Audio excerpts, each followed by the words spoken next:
ఒంటరిగా తిరుగాడు లేడినొక మనిషి చూసినాడు, చెంతకు చేరదీసినాడు.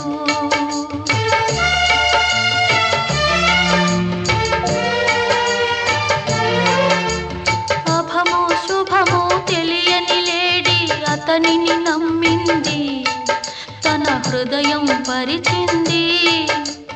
ఆ తరు